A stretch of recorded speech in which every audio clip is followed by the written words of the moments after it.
જૂનાગઢથી વિધાનસભાની ચૂંટણીનો જંગ સામે આવ્યો। સમાચાર જૂનાગઢથી સામે આવી રહ્યા છે, જ્યાં વિસાવદર પેટા ચૂંટણીનો જંગ સામે આવ્યો।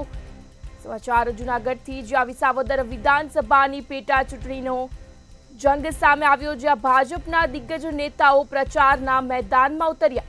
ગૃહ રાજ્યમંત્રી હર્ષ સંઘવી વિસાવદરમાં પ્રચાર માટે ઉતર્યા। આ સાથે જ ચાપરડા ખાતે મુક્તાનંદ બાપુના તેમને આશીર્વાદ લીધા।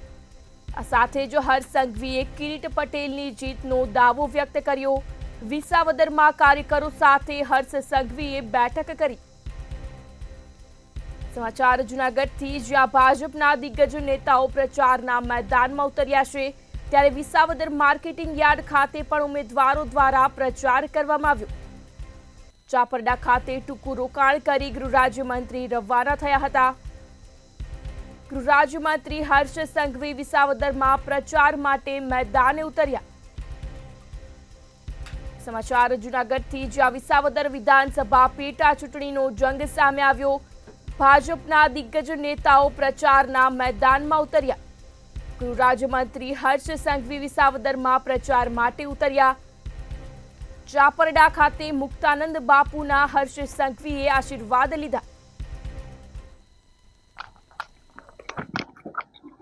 સાધુ સંતોના આશીર્વાદ એ ભારતીય જનતા પાર્ટીના સંસ્કારોમાં છે અને છેલ્લા અનેક વર્ષોથી વિસાવદર વિસ્તારમાં જ્યારે બી મારો પ્રવાસ હોય છે ત્યારે ખાસ બાપુના આશ્રમે કે પછી સ્કૂલનો કાર્યક્રમ હોય કે કોલેજનો કાર્યક્રમ હોય, બાપુના આશીર્વાદ લેવા માટે હું આવતો હોઉં છું। અને આજે બી અહીંયા પૂજ્ય સંતો જોડે ભોજનનો લાભ મળ્યો, આશીર્વાદ લીધા।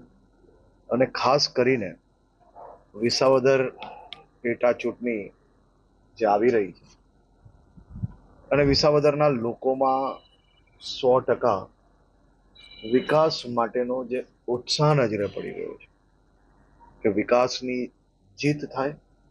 કેન્દ્રમાં ભારતીય જનતા પાર્ટીની સરકાર હોય, મોદી સાહેબના નેતૃત્વમાં દેશ આજે દુનિયાભરમાં એક અલગ જ સ્થાન હાસિલ કરવામાં સફળતા પ્રાપ્ત થઈ છે।